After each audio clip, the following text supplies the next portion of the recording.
Salut tout le monde et bienvenue sur Zero One Motivation. On se retrouve encore aujourd'hui pour une nouvelle vidéo. Alors la vidéo que je ferai aujourd'hui, c'est une vidéo qui concerne un très grand influenceur, un gars que je respecte beaucoup.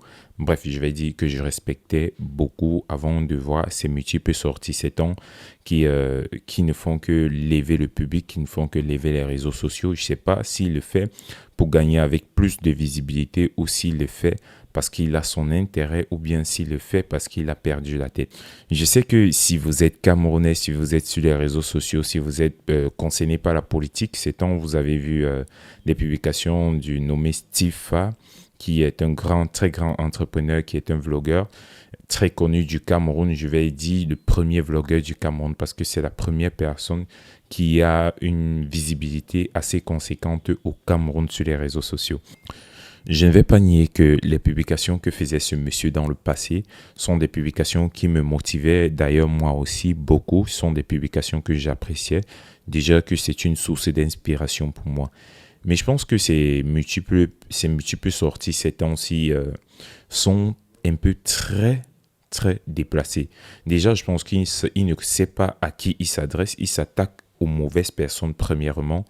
Et deuxièmement, il dit des choses, il va me pardonner du thème, mais je vais dire insensé. Je prends l'exemple, sa publication qu'il a fait hier, c'est même celle, je ne sais pas si c'est hier ou c'est avant-hier, mais je pense que c'est hier. C'est même celle qui m'active à faire cette vidéo de traiter les docteurs de mendiants, qu'ils mendient.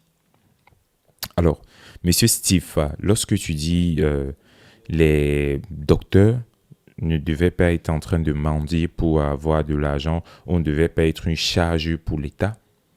Je vais te rappeler parce que je pense que tu as fait des études en cinématographie à l'extérieur. Et si tu as fréquenté à l'extérieur, forcément, tu connais ce que c'est que la recherche à l'extérieur. J'aimerais bien que tu me dises si tu connais un seul pays qui ne sponsorise pas les recherches à l'étranger. Un seul. Je suis sûr que tu seras incapable de me dire. Et je pense aussi que quand tu dis que les docteurs doivent trouver les solutions, les docteurs doivent créer des emplois, les docteurs, tu es en train de confondre le rôle d'un docteur à celui d'un ingénieur. Je t'explique, un ingénieur, à la base, c'est celui qui crée des emplois, c'est celui que lorsqu'il n'y a rien à faire, il doit créer des solutions. Il n'est pas là pour être recruté par l'État. Mais en ce qui concerne un docteur, un chercheur, déjà, des recherches sont très coûteux, ce qui nécessite une sponsorisation de l'État. Et à l'extérieur, généralement, on les appelle des stipends. Et je pense que tu connais, qui couvrent souvent sur l'allocation et aussi sur des dépenses personnelles. Tu connais ça, il y a aussi un salaire, des frais de recherche si tu dois te déplacer pour faire des recherches. Parce que les recherches, c'est parce qu'on se place devant son ordinateur, comme ce que tu es en train de dire. Alors, lorsque tu dis que il ne veut pas être une charge pour l'État et qu'on doit se questionner sur la qualité de doctorat qu'ils ont eu, sur la qualité de formation. Alors, si tu dis qu'ils ne doivent pas être une charge pour l'État et que c'est l'État qui bousille le système de formation, alors c'est la responsabilité de l'État parce qu'ils sont les responsables du système qui n'est pas bon. Ils doivent trouver un système approprié. Je reviens sur les stipendiats et les bourses qui sont à l'extérieur, dans les pays extérieurs. Si je pense bien pour les recherches, pour la majorité, c'est vrai, dans certains pays, on paye pour des doctorats si ce n'est pas professionnel parce qu'il existe déjà des doctorats professionnels qu'on va par exemple parler d'un DBA. Pour toi qui as fait management des organisations, tu connais, ce qui coûte très cher, mais après, on sait que quand tu fais ce genre de trucs, on va bien te payer. Si je reviens sur ces bourses-là, pour les pays où on paye les moins, comme la France par exemple, un docteur a au moins une bourse d'au moins 1500 euros. Si on convertit les 1500 euros par mois, par année, fait x12, je vais même laisser x10, ça fait 15 000 euros. Donc, on ne paye pas les docteurs, les recherches au Cameroun. Là, moi, je parle quand tu es encore même chercheur. Alors, si tu penses que si on payait ces chercheurs-là chaque mois, chaque année, durant les années de recherche et sans les bloquer aussi, qu'ils finissaient leur carrière en bénéficiant de ces frais de recherche, est-ce que tu penses qu'ils seraient encore en train de mendier? Ou s'ils avaient, pour bien élaborer ces recherches, il faut avoir des primes de recherche. Est-ce que tu penses que s'ils avaient cet argent-là, Il devait encore être en train de s'asseoir et manger. Là, c'est un problème. Un autre problème, je vais prendre l'exemple. Certains gens qui sont chercheurs, qui sont encore des doctorants, qui sont en master 2 par exemple, parce que même le master, il y a des masters recherche, qui sont encore en master, se retrouvent en train d'être recrutés dans les universités, pendant que des gens qui ont fini leur parcours docteurs, donc qui sont déjà docteurs, n'ont pas encore de travail. Je te rappelle que le doctorat, c'est un diplôme académique et non professionnel. Donc, généralement, ils sont là pour enseigner. Ils sont là pour enseigner, pour faire des recherches qui vont contribuer au développement d'un pays, qui vont contribuer au développement d'un secteur précis. Donc, je pense que du côté seulement dans cette publication, tu as déjà fait une bêtise. Mais maintenant, en parlant du mérite, quand tu dis qu'on t'a donné de l'argent pour faire des publicités, qu'on t'a donné de l'argent pour faire ces publicités. Sifa, tu as fait une publicité, tu fais généralement des publicités de l'armée. J'ai vu la dernière publicité sur les nouvelles cartes d'identité. J'ai vu la publicité sur l'armée du Cameroun. Je vois tes publicités sur l'armée.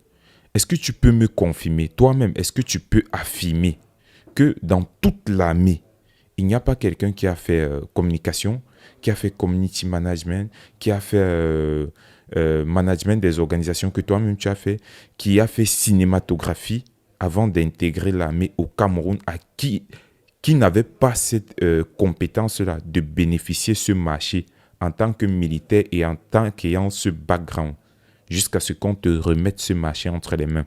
Je ne pense pas que tu serais capable de me répondre parce que ce que moi je sais, l'armée camerounaise a tellement de talents qui n'ont pas pu se démarquer ailleurs et qui se sont retrouvés dans l'armée. Tu ne vas pas me dire qu'il n'y a eu personne jusqu'à ce que c'est toi la personne qu'on a pris après. Bon, tu vas me dire que tu es le premier influenceur vlogueur du Cameroun. Là, c'est vrai, j'accepte. Mais il y a des gens qui ont beaucoup de talent pour qu'on te donne ce marché. Je vais revenir, lorsque tu parles des mendiants, tu parles des docteurs qui mendient. Il y a par exemple le cas de couveuses, des enfants qui meurent dans des hôpitaux pour manque de couveuses. Je peux t'assurer que moi, je suis d'abord passé par une formation professionnelle et j'ai eu un BTS. Et après mon BTS, j'ai eu ma licence, j'ai eu mon centre de formation où je formais des jeunes. Avant de faire mon système et mon parcours d'ingénieur même, j'ai formé plusieurs jeunes qui faisaient première année en BTS. Donc ça veut dire les gens venaient faire le stage chez moi, je les formais. Je peux te rassurer qu'un étudiant qui a bac plus 2, ça veut dire qui a fait une formation en électricité, qui a fait une formation en électronique, qui a fait une formation en informatique industrielle et automatisme, qui a fait une formation en robotique, dont un ingénieur en robotique industrielle, est capable de nous fabriquer ces couveuses. Mais généralement, qu'est-ce qu'on fait? On peut acheter à l'extérieur. Pour te dire que même si c'était la compétence, même quand on fabrique, on ne va pas acheter.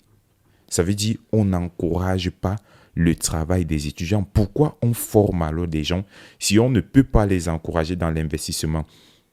Est-ce qu'il y a une loi qui fait à ce que le jeune là qui fréquente, lorsqu'il met son projet en place, qui bénéficie de certains avantages, qui ne paye pas les impôts, que peut-être on finance son projet à telle somme? Tu vas me demander quel pays le fait. Je peux te citer une dizaine de pays qui le font en Afrique pour encourager des talents africains. Mais nous, on a des compétences, on peut chercher des gens à l'étranger. Je vais te prendre un simple exemple. Le système d'Elecam. Moi, je peux te dire, tout le système, que ce soit logiciel, que ce soit électronique, que ce soit matériel. Je te prends ce simple exemple-là. La somme qu'on a donnée à cette entreprise qui fait ça. Une entreprise camerounaise, je dis bien des étudiants diplômés de bac plus 2, de bac plus 3 ou de bac plus 1, peuvent s'asseoir et faire ce système. Ils n'ont même pas besoin d'être 100. Ils font ce système-là. Et avec même l'argent qu'on a donné à cette entreprise à diviser par 10. Mais on n'a pas encouragé la jeunesse africaine. Ça veut dire qu'on ne nous fait pas confiance. Tu vas dire, bon, il faut une transparence dans les choses, mais dans leur pays qui fait? C'est la question qu'on doit se poser. Bon, disons, on a choisi une entreprise, prenons l'exemple, une entreprise française, une entreprise italienne. En France et en Italie qui fait ces systèmes-là. Est-ce que vous pensez que ce sont des entreprises de d'autres pays? Non. Même s'il faut qu'il y ait de la transparence, non, ils vont jamais prendre des étrangers. Toi, tu n'es pas dans l'armée. Tu n'as pas de compétence. Tu as la compétence de cinématographie, tu as la compétence d'organisation, de management.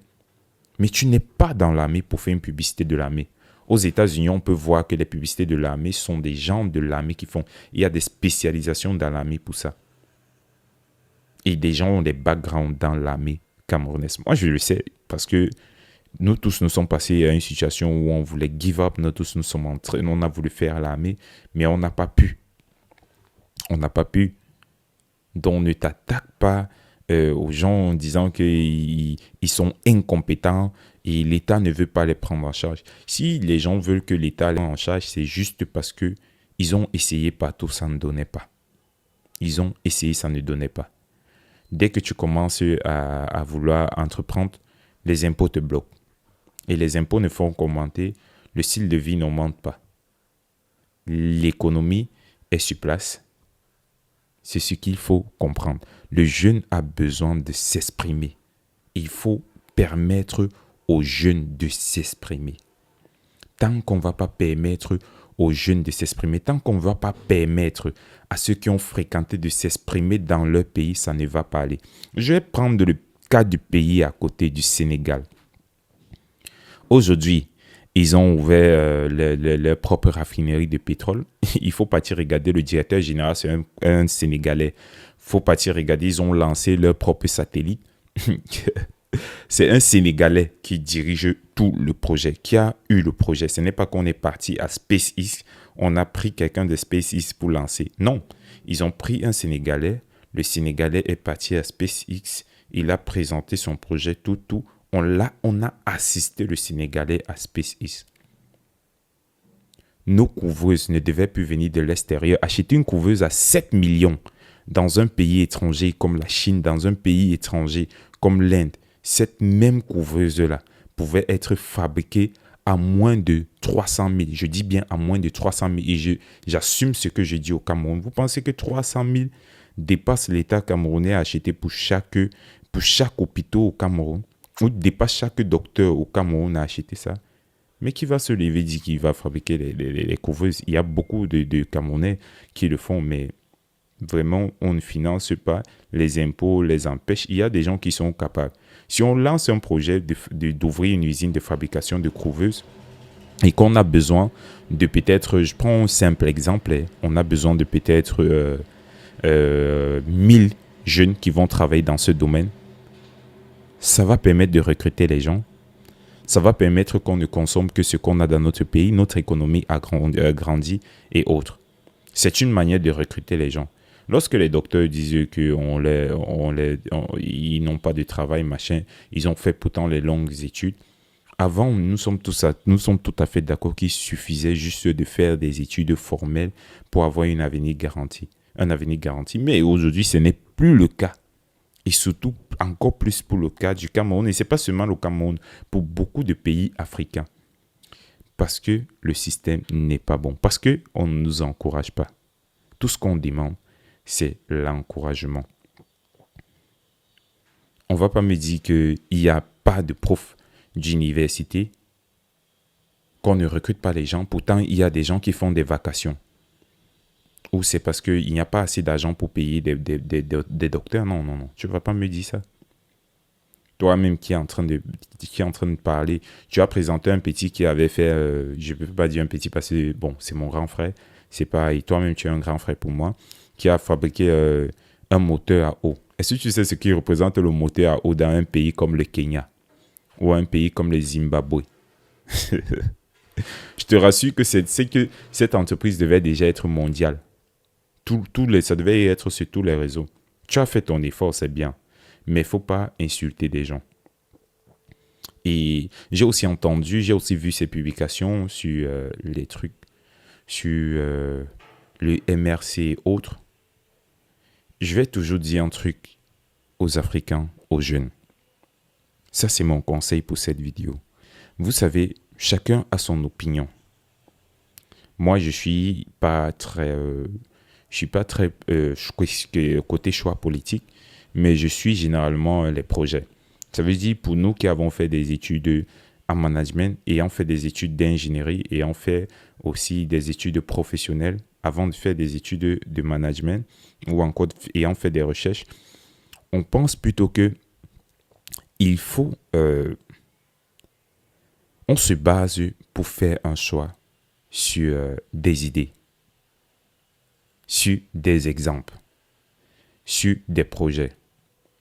Lorsque vous venez mettre je vais appeler ça un spicy, un ingrédient, voilà, un ingrédient qui a un goût pour attirer une odeur, sachant que cette odeur-là pouvait être l'objet d'une division. Ce n'est pas bon, Stéphane, c'est pas bon. Ça veut dire, tu viens à un endroit où les gens sont déjà concentrés, puisque c'est le moment, c'est la période, c'est l'épidémie. Tu trouves le défaut peut-être d'un parti. Je ne sais pas si c'est un défaut, hein, mais bon, comme tu le dis, c'est un défaut. Comme plusieurs personnes le disent, c'est un défaut. Tu viens trouver le défaut de quelqu'un dans une vidéo, le défaut d'un parti, et puis tu t'appliques sur le défaut-là pour créer des divisions. Mais tu ne sais pas ce que cette division peut créer plus tard. Ce que cette division peut créer plus tard. Faites très attention. J'ai dit au début de cette vidéo, et je vais vous redire, moi je suis dans une école qui regorge plusieurs États d'Afrique. Donc, ce qui me donne la possibilité de côtoyer des étudiants qui viennent des différents pays d'Afrique. Et c'est comme ça qu'entre nous, on se soutient, entre nous, on essaie de partager les problèmes de nos pays. Je les interroge généralement sur ça pour trouver des solutions pour faire grandir l'Afrique. Parce que mon combat, c'est pas le Cameroun seulement. Mon combat, c'est pas la Côte d'Ivoire. Mon combat, c'est l'Afrique. Quand tu viens mettre un spicy, un ingrédient qui concerne le tribalisme, je te rappelle que la majorité des guerres qu'il y a en Afrique, ce sont des guerres qui sont nées sur cette base-là. J'ai parlé des Tutsis et des Hutus au Congo. J'ai parlé de cette même guerre-là qui se retrouve aujourd'hui au Congo. J'ai parlé des Tutsis et Hutus au Rwanda. J'ai parlé de cette même guerre-là qui se retrouve aujourd'hui au Congo. Et qui est en train de faire, c'est les Manyamulenge, quelque chose comme ça, et les Congolais. J'ai parlé aussi de cette guerre en Éthiopie, cette guerre tribale en Éthiopie. J'ai parlé de cette guerre tribale aussi même au Nigeria qui est proche de nous. Et ce n'est pas que ces pays-là. Vous voyez régulièrement, même dans notre propre Cameroun, on voit ça. Alors, quand tu viens, les jeunes qui s'entendaient déjà bien entre eux, tu commences à dire que ce parti a fait ci, ce parti a fait... Bien sûr, ton combat des années passées n'est pas ton combat d'aujourd'hui. Excuse-moi du thème, mais moi, je ne pense pas. Et je ne vois pas ça. Ton combat d'avant, ce n'est pas le combat que tu as aujourd'hui. Et vraiment, tu étais une source d'inspiration pour moi. Mais aujourd'hui, tu ne l'es plus. Tu as perdu toute ton image et toute ta crédibilité en face de moi. Je peux te jurer. Donc, Monsieur Stéphane, le jeune a besoin de réfléchir de lui-même. Le jeune s'inquiète pour le développement de son pays. Le jeune ne veut pas être intégré aux problèmes politiques ou encore, des tribus qu'il y a eu dans le passé. Ne réveille pas ce qui était déjà mort. Ne réveille pas ce qui était déjà mort. Parce que je pense que ce qui tue plus l'Afrique, c'est l'histoire qu'on nous apprend. Parce que c'est sur cette histoire qu'on se base pour dire qu'on nous avait utilisés dans le passé. C'est sur cette histoire qu'on se base pour dire que c'est parce qu'on était esclaves que nous sommes encore pauvres. C'est sur cette histoire qu'on dit qu'on doit détester l'autre parce que ne réveille pas cette histoire.